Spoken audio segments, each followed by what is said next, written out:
Hi, everyone. Happy Saturday. Welcome to Taste of Virginia Barbecue Edition.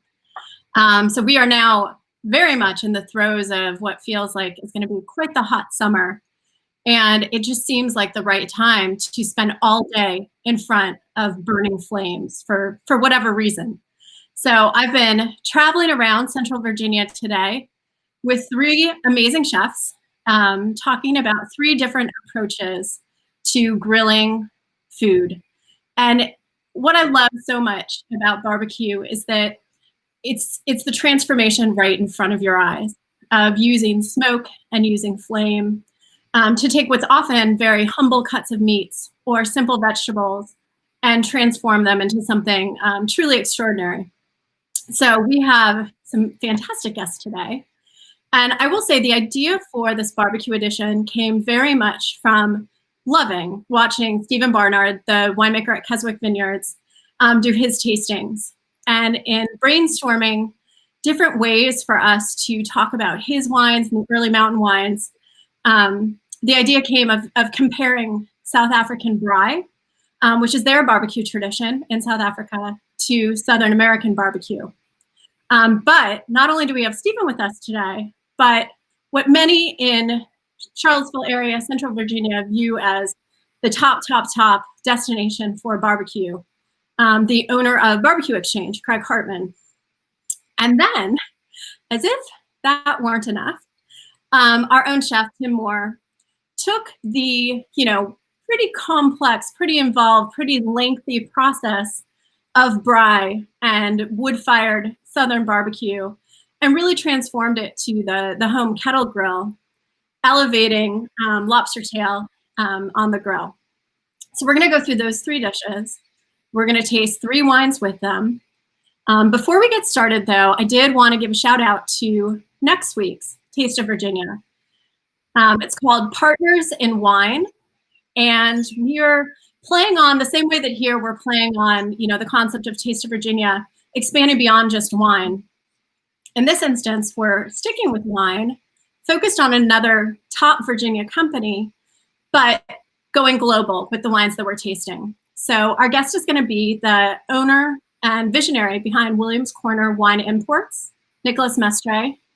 And we're going to be tasting three different wines in addition to the Early Mountain Young Wine, which is very much kind of a collaborative thought process for us. So wines from all around the globe, but with the same thread that Nicholas has really sought them out, and they fit within his ethos of a much more natural approach to winemaking. So we have the Quartet Pack up on our site if you're interested in joining in. It will be a really unique one because we're expanding beyond the wines of Virginia. But coming back very much to Central Virginia, to our backyard at Early Mountain.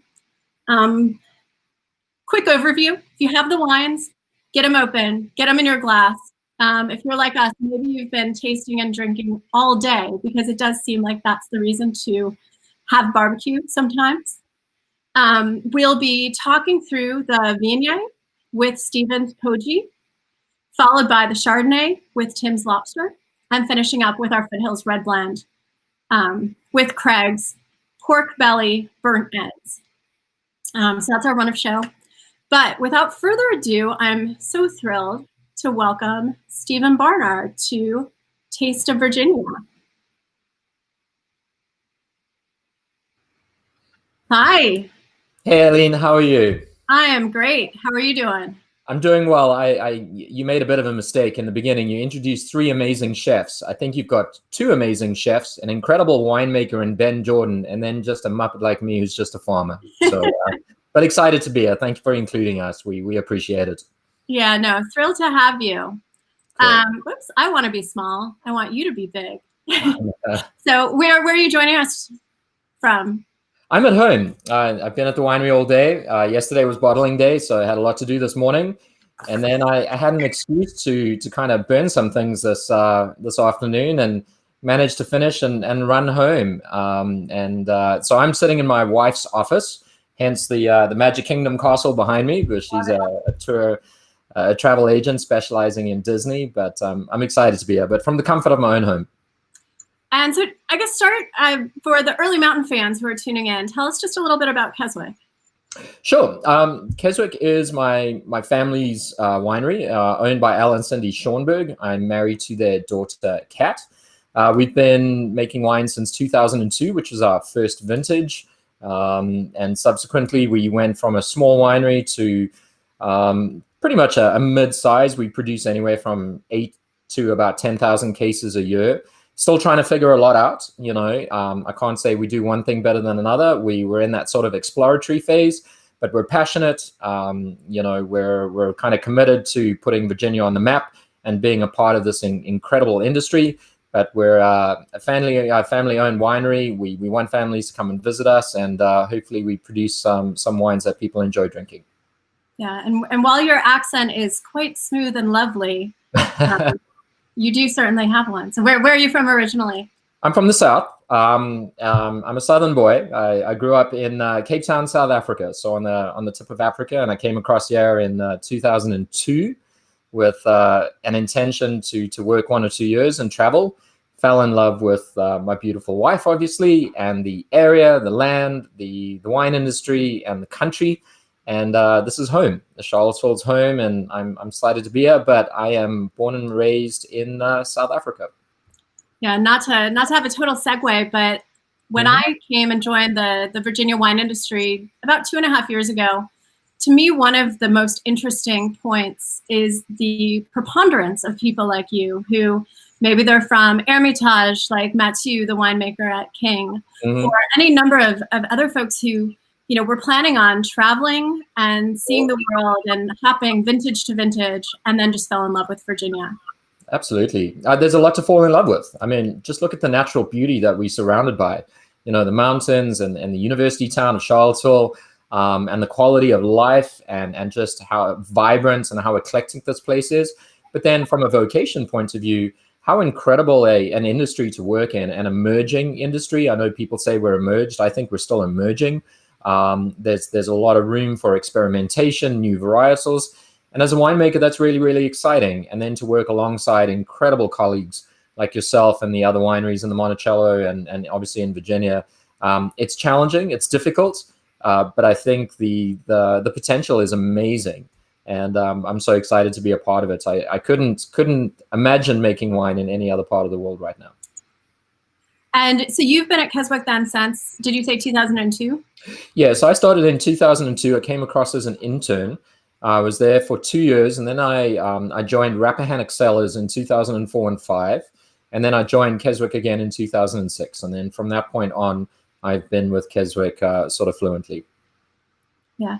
And so tell me, what's going on at Keswick? So obviously we're in this process of reopening. So tell me, can people come visit you? What's the current state of affairs? Yeah, look, we're mindful of the greater picture. And let me say that I hope everyone is safe and well and that you're taking care of yourselves, and that we can get through this. I know we will. Keswick has opened up. This is now our 3rd weekend open. We opened up with phase 1, and with the governor allowing us to. We took a lot of thought and put a lot of thought into how we could do it safely. We obviously have a responsibility to protect our staff. And then we wanted to make sure that if you came to the winery, number one, you felt safe, and that your experience would still be positive. We don't want anyone coming in and you know, not taking care of everything and making sure we go backwards. So we opened very cautiously.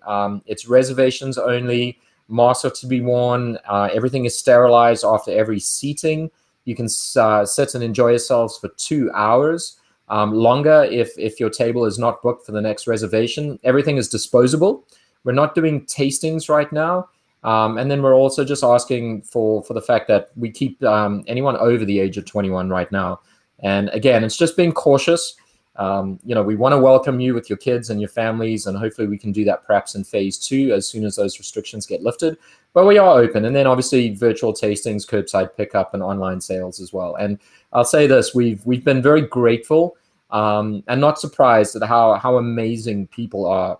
They've been supportive, and again, the message is, you know, drink Virginia. You know, it doesn't have to be Keswick all the time. You know, buy Early Mountain Kings and Veritas and Blend. Drink Virginia wines. Buy Virginia food. You know, support local vendors, cideries, distilleries, everybody is in this together. People are hurting and finding unique ways to stay in business. And what we can do, anything we can do is support our local vendors. So we've been very, very sort of blessed, and thank you to everybody as well. So we're doing just fine. Yeah, and thank you to everyone watching, because you guys get it. You've been supporting. We have Mike Nelson joining. Allison Turkle has been on, I think, almost every one. Wonderful to see you. But I do see a new face, or a new person, Annette Barnard. That would be my mother. Amazing. So what time is it in South Africa right now? It's probably 11:15. Goeienaand, maar Ganemio. So yeah, she's in Cape Town. I'm not sure why she's up and not in bed, but hi, Mom. Appreciate you. Love you. And Gian Nelson and Margie Ola. She's saying hola from Virginia. Salud. So lots of folks tuning in. So I will also give a shout out to the amazing experience at Keswick, because I had the chance to stop there today as I was checking out what you were doing. So just adding in. Yeah, that looks like a braai gone wrong, and in a wheelbarrow. So I decided to go for the classy look and burn. I think I got a little overzealous, because about 2 minutes after that, I blew that tire, and everyone thought a bomb had gone off, and everyone sort of panicked. But I had fun doing it. It was good up until that point. So talk us through braai. So I had mentioned to you, in my former life, I worked with a number of South African wineries, and I always heard them talking about it, but yours is actually the first I've seen in action. So yeah, so I think like everybody, South Africans are very social. And I think a braai is really just an excuse to get together and drink way too much. So it's we kind of burn wood, and we started with paper. My father would kill me if I used sort of fire starters. And the intention is just to congregate, to enjoy life, enjoy each other. In Cape Town, we have 3 means of telling time. And my wife would tell you, if I say I'm going to do it now, it means I'll get to it in about an hour or 2. Just now means about 5 hours. And if I say now, don't bank on me getting to it at all.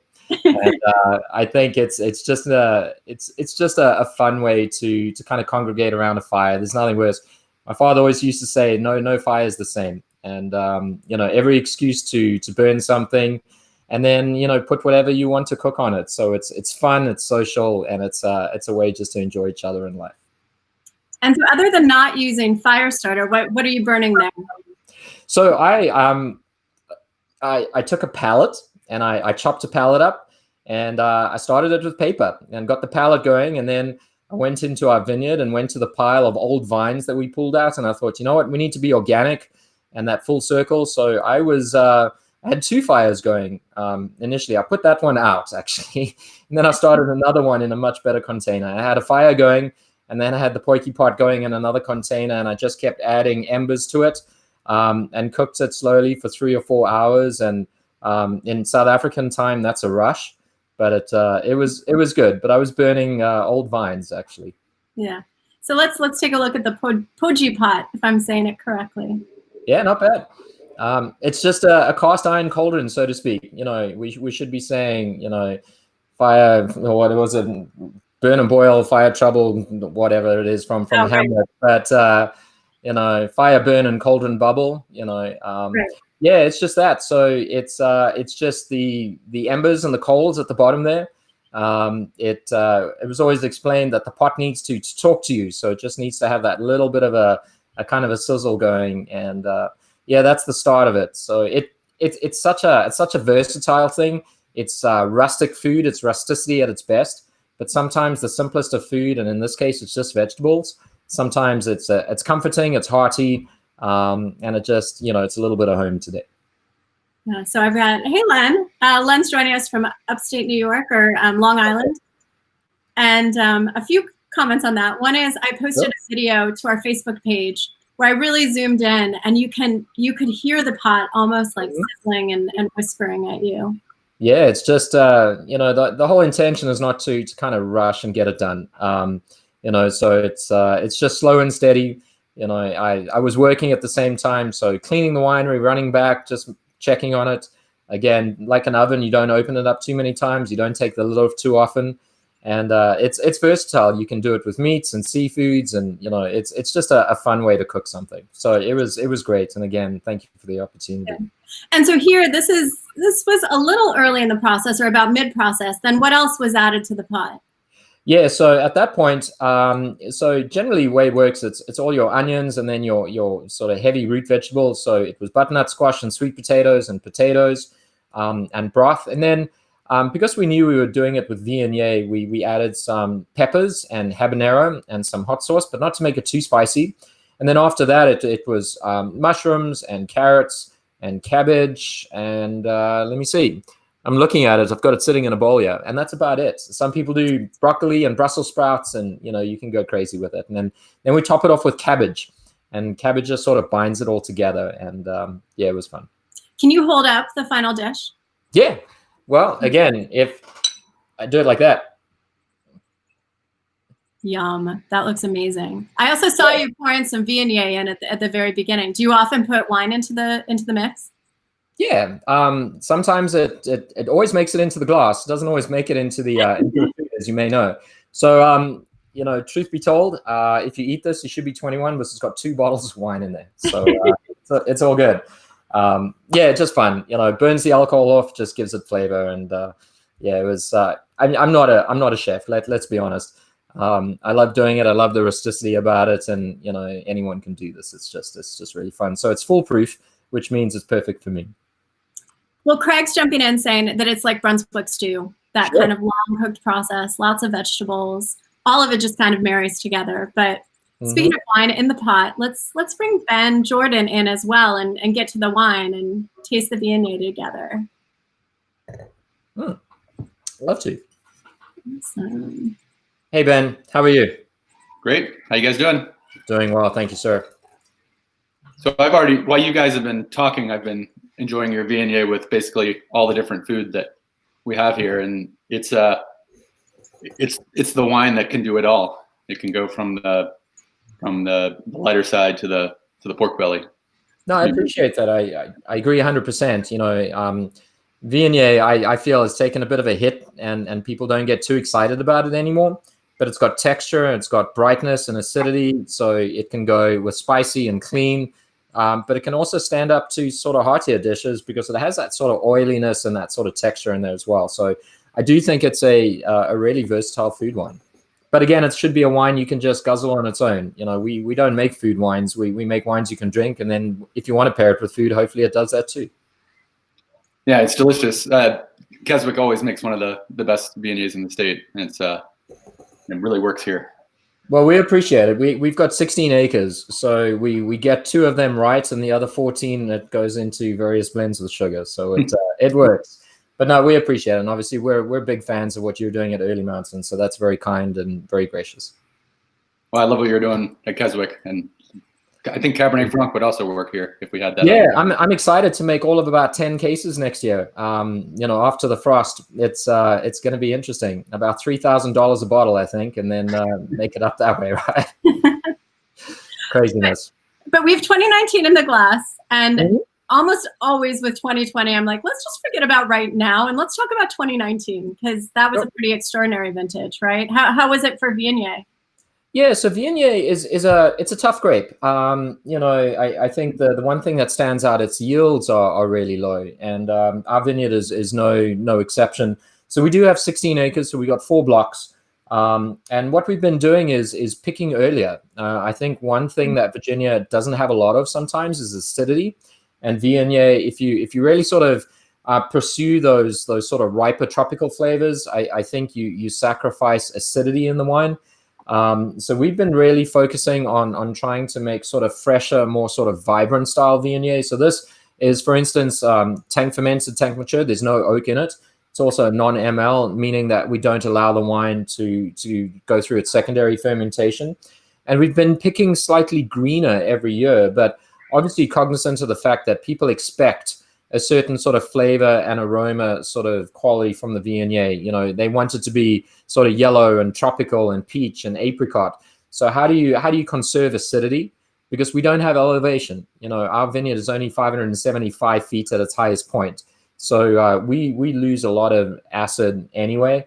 So we've been picking earlier and earlier and earlier and trying to kind of juxtapose the acidity and the vibrancy, but also trying to be very true to the varietal. And I think 19, that was its hallmark. It ripened, but it ripened slowly, and we picked it at ripeness levels and higher acid levels than we have in many, many years. So very, very excited about this. And then, as Ben knows, if you've got incredible produce, us as winemakers just kind of step back a little bit and nurse them through the process. And hopefully this really reflects how the grape was grown versus how the wine was made. And that's always the hallmark of a fantastic vintage. Yeah, and I think this wine shows what you were talking about when you started at the beginning, that we are, as a region, still emerging and still experimenting and moving forward in our thoughts and ideas. When I moved here, or I moved back in 2012, there was talk of Viognier needing to be at this high ripeness level or it wasn't any good. And then you've slowly seen wines like this dialing it back so you can have some acidity and finding that balance point between ripe fruit flavors, but still having the acidity to give it freshness and make it more versatile. Yeah, I think that's a very good point, Ben, because the other thing is a lot of the wine sales are determined by sommeliers, and I found a lot of sort of let's focus on varietals that are really acidic, like Albarino, for instance, or Petit Man, saying that it has that sort of lusciousness in the texture, but it has that in acid. So I'm hearing a lot of people kind of focus on acidity, and as such, we've done the same. So hopefully this is something you would taste and say, yeah, that's definitely Viognier, but it's got really nice texture, but it has that acid kind of component as well. But I agree with Craig. I think Virginia makes some of the best Viogniers in the world. And I think it's a varietal that maybe will come back and people maybe fall in love with it again, because it is a wine you should fall in love with. It's phenomenal. Yeah, especially when it tastes like this, because it has the character of Viognier and it has the acidity, but it almost has this mineral character there that's just like, it's got multiple dimensions that make it really cool wine. Well, you're very kind, and one day you're going to have to describe and explain to me what minerality is, because it's been something I've really not been able to sort of quite quantify. I don't know what it is, but it is it gives me a feeling, Okay. Fair enough. As long as it's a good feeling. It's a good feeling. There you go. I'll take that. So mic drop out. Appreciate it, Ben. Those are very kind words. So a couple quick questions from the audience. Allison asked if there's any spices in your Brie or in your Viognier, perhaps. No, just plenty. There's lots of salt, lots of pepper, lots of garlic, cumin, paprika, red cayenne pepper, just a little bit.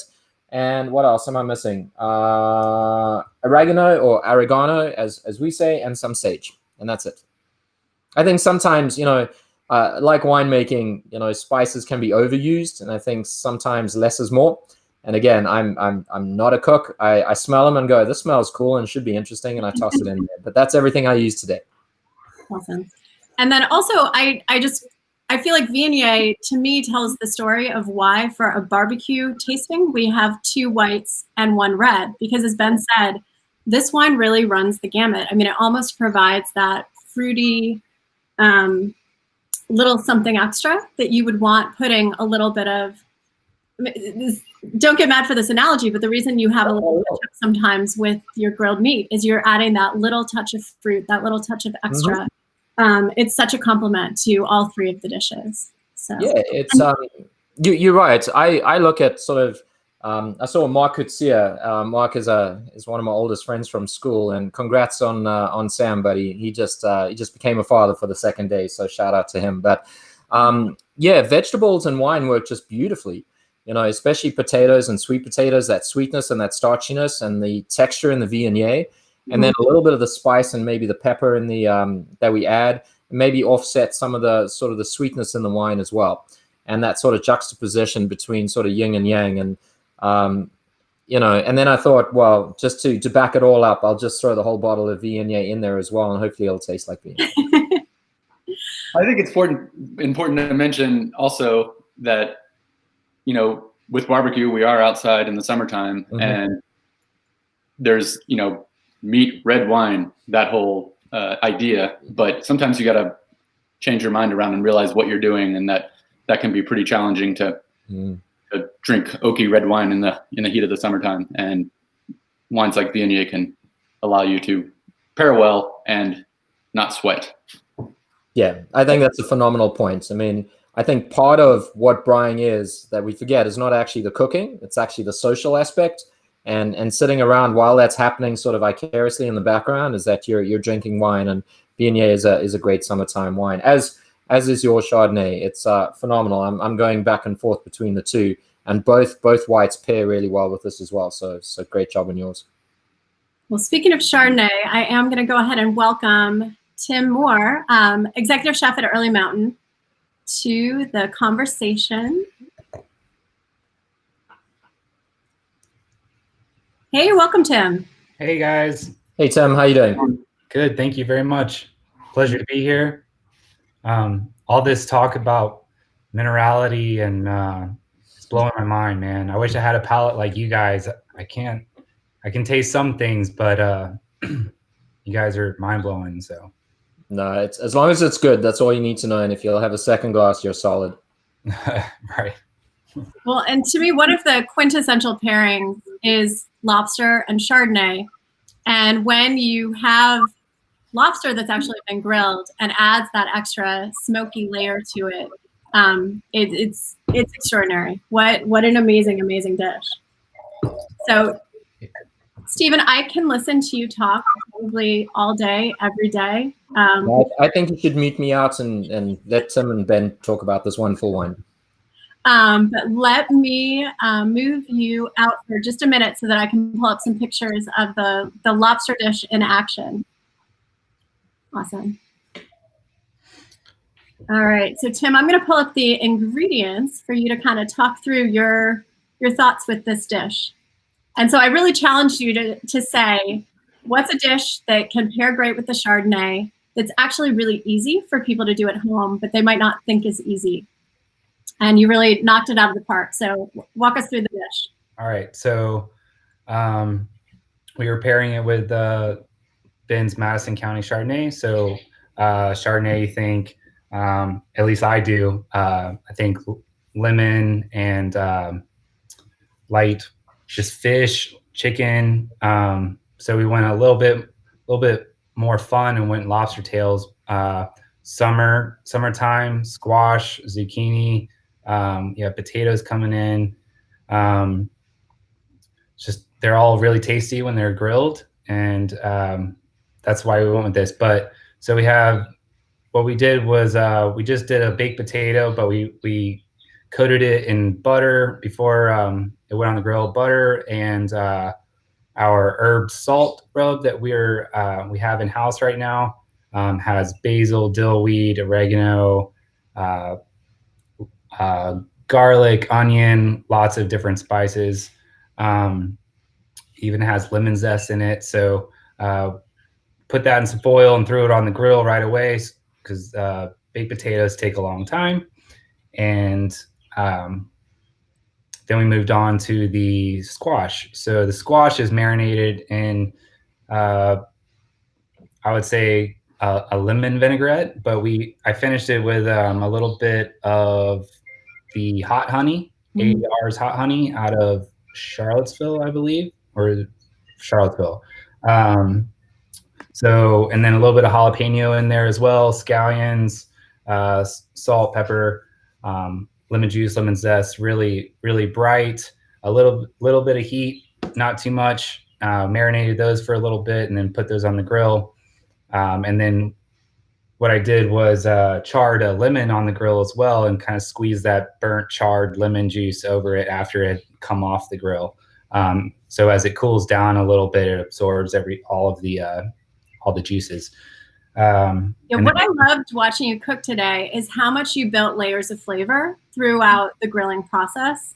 Yeah. And it's I don't always think to do when I'm grilling. It's a little simpler of an approach sometimes, but you know, everything from ensuring that the potato was crusted with that herb salt to then finishing it with fresh parsley, the veggies, doing the vinaigrette, and then finishing it with that charred lemon. That's what took it to that extra level. Yeah. So cooking in your backyard doesn't always have to be so simple.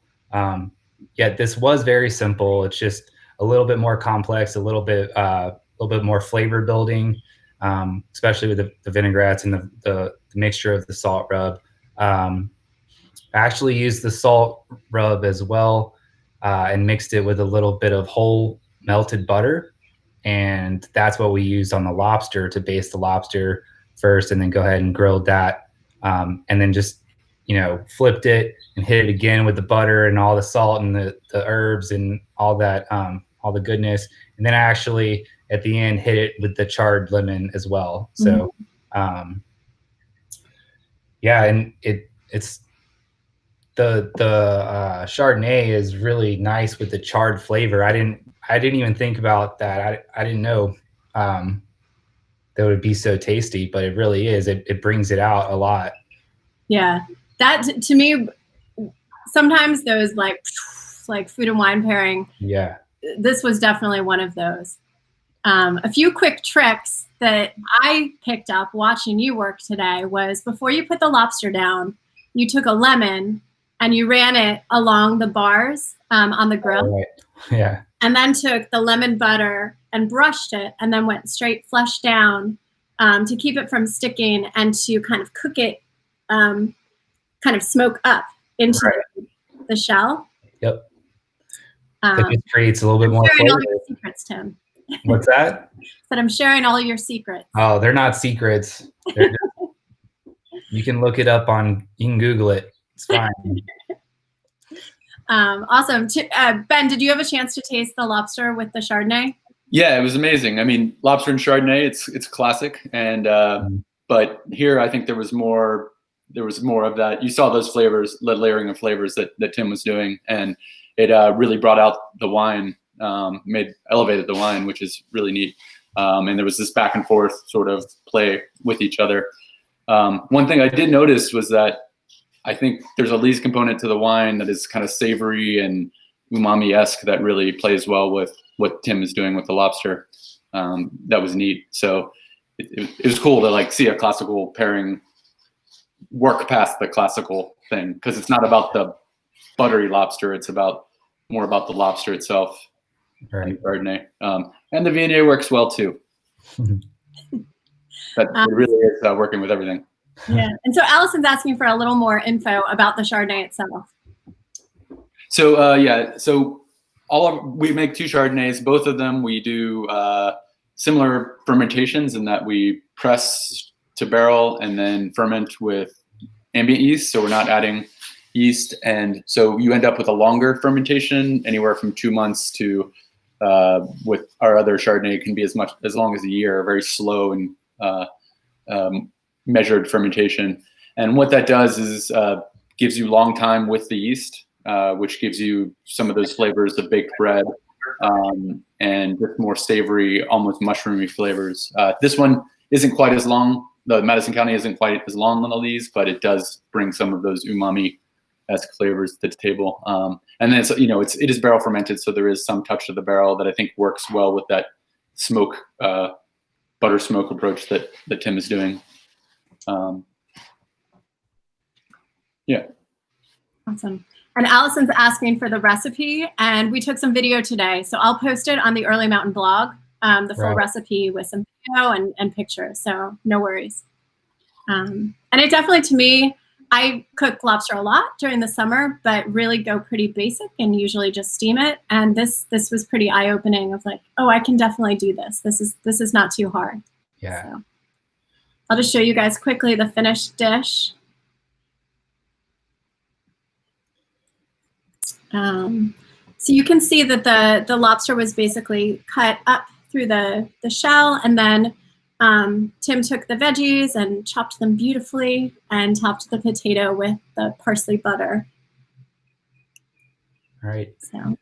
Yeah, I've got it here on the plate next to me, but I haven't been trained to eat on camera, so I'm not doing that. That's a very special skill set. I'm not doing that yet either. Padma Lakshmi's got it down, not me. All right, well, awesome. Anything else to share, Tim, before? I just wanted to say that there's lots of different ways to break down lobster, and you don't have to do it this way. It's not difficult, but it does take a little bit of focus. But just do whatever you want. I mean, that's what backyard grilling's all about. So, Craig at the barbecue place, Barbecue Exchange. I'm sorry, excuse me.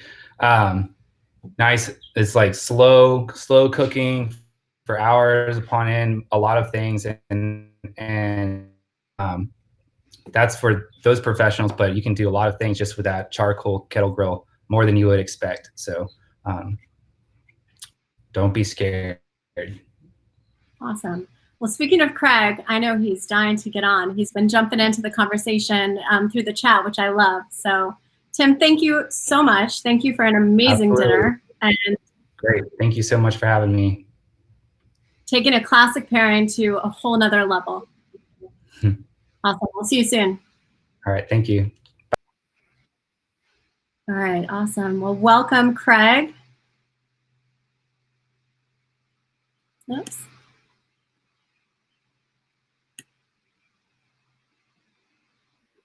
Be here. I also enjoyed the lobster. It's very nice.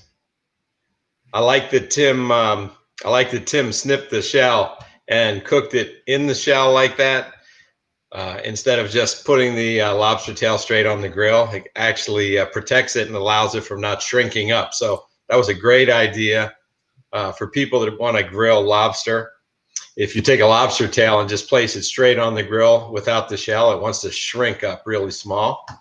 And that was a great idea. That way it could allow it to cook kind of in its own juices and everything. So good. Good Well, work. also, and I will say also, my husband loves lobster, but is super lazy and doesn't like anything that he has to do work. So I really appreciated the snipping. Well, I hope he's not watching. You just called him super lazy. No, we've been together for 10 kidding. solid weeks. So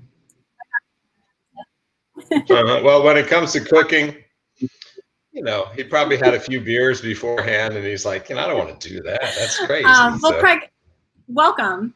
You have the barbecue that has been the feature of many, many, many delicious dinners at my house. So it's such a pleasure to meet you and see what you're doing. See what you're doing out there in Gordonsville. So give us just a brief overview of Barbecue Exchange. Barbecue Exchange was kind of a dream that Donna and I had for a long time. In fact, we probably talked about it for 15 or 20 years. She used to say, "Hey, Craig, you're working in these fine dining places from 9 in the morning till 1 in the morning, and when these younger guys have more energy, what are you going to do?" And I always told her, I want to open a barbecue place, but it has to be the perfect location. And we used to look at locations. For me, I just feel like you can't have a barbecue place in a strip mall. It shouldn't be in a city. I mean, it's got to be, I don't know. I just had these things in my head, like exactly where it could be. And we moved to Charlottesville. Well, we moved to Gordonsville. Driving down the road one day, we just saw that building, and it had a little sign on it, said "For sale by owner." And it just hit me right then and there. I said, that is the place. It's got a gravel parking lot. It's an old building. I mean, this is a perfect place for a real Southern barbecue. And Virginia has a lack of places that are real Virginia. They have a lot of hipster cuisine and a lot of cuisine that is melds different cuisines together. A lot of farm to table, no big deal, but what's the culture? What is the history of Virginia? And Virginia is where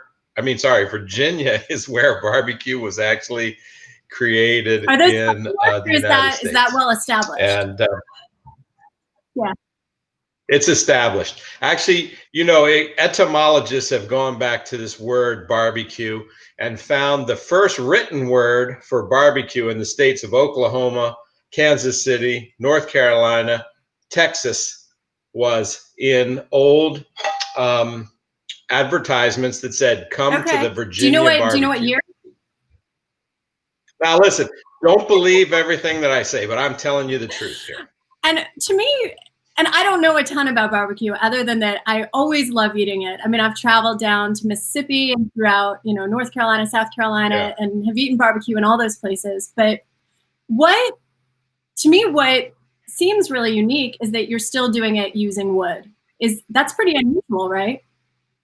Right.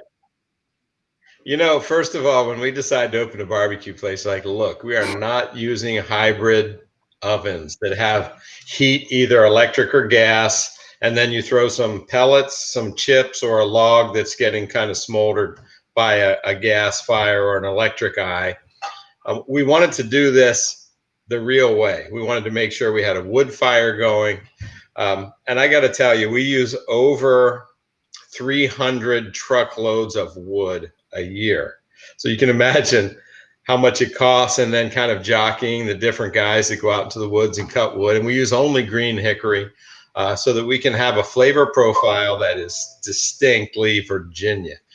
And so it's a lot of work. I mean, you have these cookers, and if the wind is blowing out of the east, you have to close your dampers so it doesn't make the fire go too hot. If the wind is coming out of the west, you got to open your dampers, because now you have you have this wind coming out of the west, and you're not smoldering your fire hot enough, so you got to open dampers. If you have a low pressure system, you got to open dampers because the smoke doesn't want to come out. A high pressure system, you got to close dampers because it wants to draw harder. There's a lot of work that goes into this, and the same thing, you can't just throw raw wood into a cooker or else you get creosote. That's why all of these home barbecue books talk about mopping meat, because you're getting creosote on the outside of the meat, which tastes terrible and is carcinogenic. So, you're mopping the meat, but if you actually cook the wood down to the right charcoal, you don't have that. You have this clean, beautiful blue smoke. And that's really what we try for. So we really wanted to do this. There was no compromise when it came to how we wanted to cook our pork. And we actually put it in our business plan that we wanted to be a legendary barbecue restaurant. And our banker said, well, what does that mean? You want to be a legendary barbecue restaurant? And I said, I don't really know. We made it up. But I think it takes 3 generations of a family to make, so 21 years, maybe something like that. So we're about halfway through to getting there, but you have to do things right from the beginning to the end. We make our own bread. Every piece of bread you get, it doesn't come out of a plastic bag. This is beautiful bread. So we make it all. We make every sauce, every side. Some people may think that we're crazy. Actually, some people may even be watching right now, but we just like to do things right because it makes us excited. Just like you winemakers, you don't buy concentrated grape juice and turn it into wine. Actually, the winemakers, you guys work a lot harder than us. Being out there at night trying to keep the vines from freezing and everything, that's a whole new level. So I'm not even going there. You guys are the greatest, but we just try to do things right. And I'd encourage folks. I shot a video earlier today of the Beast, and so it was this incredible black. What's the material that it's made of? It's a massive. It's made out of steel, black steel. 1/4 inch thick. It weighs about 5,000 pounds. My brother-in-law built that. We designed it on we were talking at a restaurant, and we drew it on a napkin, and then he took it home and he made this thing. And lucky for me, he's a master fabricator, because I would have messed that thing up. I didn't understand why the hole for the axle wasn't centered, and he tried to explain to me, you have these hanging shelves. So if you just centered it, the shelves would hit the bottom and drag, and all your meat would fall off. So luckily he made it. But Jim Cush built that grill, and it has cooked over 1 million pounds of meat. And you'll see a little bit of it in the video, but you have kind of a primary fire going outside where you're burning off and kind of getting it right. We do. We call that a coal banker. We have to cook the bark off the wood. The bark really leaves an acrid flavor. And then we try to cook the wood almost not to the full charcoal level, but almost there. And then we shovel it into the cookers, which allows the beautiful smoke flavor to be there without any kind of side flavors. And so you had some pork shoulder on there, but what we are tasting today, we're eating pork belly, which is I think it's something that see here. Let's see if I can find my. There's the pork belly. Ooh, look at it. Sorry, you see the white part? That's the part I already ate off of. It's almost like candied pork belly. We we decided to do pork belly a long time ago. We actually make a lot of bacon at the barbecue, but this is the same cut of pork that you make bacon out of. But what we do is we actually wet cure it like you would cure a sugar cured ham. So it gets 7 days or so of wet curing, and then it gets cooked really slowly until you can almost not even take it out of the cooker without it falling apart. We then wrap it and weight it. So there's a weight that compresses it, almost like they would do lardo in Italy. And then we have this beautiful piece of pork belly, which you notice we square the ends off, and all of the pork belly from the squared off ends goes in our beans and our collard greens. And then we have this pork belly, which we serve at the barbecue. What we did for you was burnt ends. It's kind of a new thing we're thinking about doing. One of the reasons is we smoked about 1,000 pounds of pork belly for Porkapalooza, which was supposed to happen on March 28th, but it got canceled. And we cut them into cubes like this. You can see how beautiful the meat is in there, just like, your sugar cured ham, when you're slicing a ham. And you can eat this cold like this. It's really good on a charcuterie platter like this. The flavor is fantastic. We've had it actually at the National Pork Council dinner, which they called it ham cheddar on that one. So it was kind of a fun name. But so you see the pork belly there. We cut it into chunks, and then we toss it in our Colonel bacon, which is the barbecue sauce, which is a mustard base. And that mustard based barbecue sauce has a pound of bacon in every gallon. So we kind of toss it in that and put it in a really hot oven, 450, 475, till it kind of caramelizes on the outside, which creates bacon candy, or pork candy. You see those bits are so good. The nice thing about this is it just melts in your mouth. It's so flavorful. We served it today with the collard greens and the Colonel bacon sauce and some cornbread, some sweet cornbread, which is good. And I've tasted it with all three wines, and they're fantastic. So all three of them go well. But actually, I don't think there's a wine that doesn't go well with bacon. Everything goes with bacon. Bacon goes with everything. I think if you, the key is if you're taking your wines out to a tasting, you should take this pork belly with you, and it will actually make the wine taste better. Actually, these wines are great. Look, this red wine right here.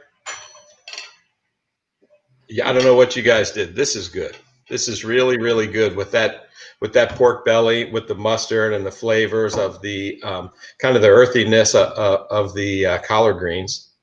And like Stephen said, the minerality of one thing I wanted to, so Allison asked how far we are apart, Early Mountain and Barbecue Exchange, and it's half an hour. And it's a beautiful half-hour drive, one of the best drives in Central Virginia. The reason I know this is because, when sometimes we get lunch out at the winery, and most people, when they get lunch out, they go to the place that's 2 to 7 minutes away. But Barbecue Exchange is the place that we are willing to drive, an hour to get our lunch for. And and even we have a vegetarian on our staff, and she even loves your vegetarian offering. So it's right. Well, we made Stephen burnt ends. I'm gonna bring Stephen in so we can hear how it paired. Which we affectionately call Foo Q. Well, and so he has Foo Q kind of Burnt chef ends. How partner. does Fukyu burnt ends, Steve? It was phenomenal. I'll tell you why, because a lot of tofu, the texture is just not there. This was incredible, and I think that's a testament to your skills as a chef. So yeah, kudos and thank you. It was phenomenal. Thank you. Thank you. And you know, I've done some braai before. I did a few South African weddings when I was the chef at Keswick Hall. And you know, when they say, okay, you need boerewors and you need this and that. And luckily for me, you know, the nice thing about the internet, even this 10 years ago or 12 years ago, you were able to go on there and buy everything you needed, all the different flavorings and everything. And you know, you really put on the spot when the South African delegation, these families, comes up and says, "Wow, that was really great. You know, your poachie was great, and everything." So, but I was always nervous because I'm like, I can't. There's no way I'm going to make this taste like it tastes in South Africa. You do a great job. It's nice. And you know what? I want to give you kudos for that setup you had with the wheelbarrow and. It sounded great. Purely, it was pure non-planning, and was like, hey, there's a wheelbarrow behind the shed, that should be good. And yeah, I'm glad it didn't kill anybody, but it was fun. Well, at least you didn't start the wheel on fire, the tire on fire. I did that once at Keswick Hall. Snooky, you remember Snooky? Snooky was anyway, I borrowed his cooker and I lit the tire on fire right outside of the rooms at Keswick, and so that black smoke and everything, it didn't go over well. That's not what the room price kind of included. No. No, they were upset. I think we comped some rooms that night. I'm glad to have that about 12, 14 years behind me now. Well, listen, I got to tell you, you know, when you think of barbecue, it's amazing how scientific and how much thought goes into it. You know, from the wood and burning off the bark and east and west. You know, I think that makes you an artiste, you know, more than a chef. So, and I've had your food, and you know, I don't partake in the pork belly and the tofu, but everyone that's had it, and we use you a few times for our events. No one has ever said they didn't like it. So big compliments, and you know, great credit to the industry. You. So we appreciate both of the wineries' support. We've had a lot of support from the wineries, and you know, Route 231. When Donna and I used to have Clifton Inn back in the day, 231 was in National Geographic Traveler's Top 50 drives in America, and it is a beautiful drive. And you roll right up 231 and you hit Madison, and then you go out towards Early Mountain. It really is. I mean, look, I will say that I believe north of Charlottesville is better than south of Charlottesville. Ooh. That's a big thing. Can you go on Facebook? That's wine and barbecue, ladies and gentlemen. Write that down. I've never been very competitive, but today I just feel it. Maybe it's the wine. North Drive. So I will say, I wanted to say too, Allison, to the question of how far is then once you're past Barbecue Exchange, it's just another 10 minutes to Keswick. So that was another fun little arc. And I can attest because I started this morning at Early Mountain grilling with Tim, then went to Barbecue Exchange, then to Keswick. It is a stunning, stunning drive. Really wonderful way to spend a Saturday. Yeah, if you were to start in Berryville, come all the way down through Madison, then to Gordonsville, then to Keswick, that's a drive. That's one of the cooler drives in Virginia. It's a great day out, Ben. Really is a good drive. Early Mountain, Barboursville, Horton, Barbecue, Keswick, sleep at Keswick Hall. You're good to go. There you go. As long as nobody's burning tires, yeah. Nobody's burning tires. There you go. Well, you can find us at the barbecue, but this was a lot of fun. The food was great. Tim did a great job with, like I said, with the lobster. The wines go great. The Viognier, and I'm not lying, I have tasted a lot of Viogniers all throughout the world, but for some reason, and I know it's not the largest or the most produced grape varietal in the world, so it's not like it's way up there, but the thing is, there's something about our soil and this climate that creates something different in the Viognier that I taste from anywhere else in the world. And so it just has it just has way more character, and I'm very proud of it. I'm proud to say when I go places that you really need to taste our Viognier, and I really do think it is the best. But you know, a lot of our wines are so respectable throughout the world, and so you know, as a barbecue place and a restaurateur and a chef, we're proud to be in this growing region and to have people like Stephen and Ben, people like Luca out there that are just doing Daniele and Fernando, that are just doing great things. And yeah, we're lucky. We're thankful to have you. Yeah. Likewise. Likewise. Well, awesome. Well, I don't know about you guys, but now I'm like so hungry. I can't wait to dig in further. I just did some preliminary tasting, but we all have quite a dinner ahead of us, and I'm thrilled for that. Can we answer Allison's question real quick? Oh, yeah, I'm sorry. Yep. So she's asking about Cab Franc and Taming the Beast, because sometimes she doesn't like them.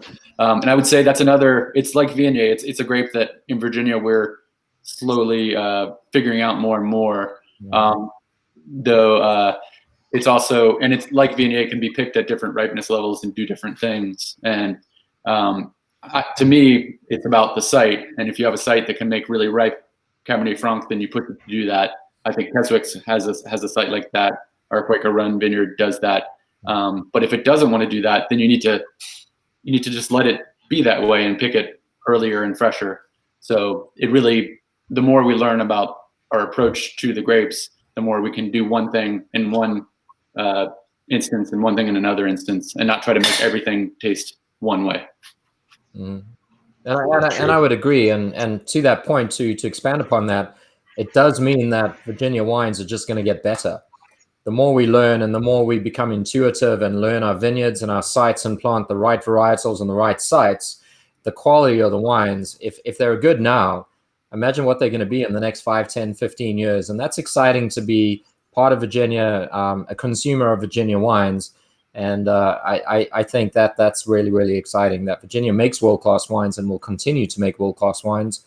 More so Sure. will be recognized as a world-class wine producing area. And that's what we're all going for. Yeah, for sure. Yeah, and quick shout out. I gotta say you have about, I don't know how many people are online, but half of them are my family. So I want to do a shout out to my family in Puerto Rico that's watching, as well as my family in New Jersey and Pennsylvania. So I'm sure you got some South African folks watching. Yep. Yeah, Mark from the out. BVI, Mom's in Cape Town. So yeah, I think we got it covered. Yeah. Yeah. And we got Luca on. Nice. That must be Luca's on as well, so That must be Craig. We got Luca on. It's definitely great. Yeah. Hey, Luca. Well, if he's on, I'm glad I said his name. Luca, Nice work. I said your name. Oh, well, guys, anyone who drinks beer with barbecue, I think they might be missing out, because we have some extraordinary pairings tonight. And yeah, look forward to seeing you all again, hopefully this coming Saturday, Partners in Wine. But thank you to all of you Thank you for having me. delicious day. Yeah. God bless everyone. Be safe. Ben, Craig, Eileen, Thank you. all of you. And tell Tim we say thank you. Bye, guys. Yep, tell Good Tim. night. Okay, Bye, guys. see you. Have a great weekend. See ya.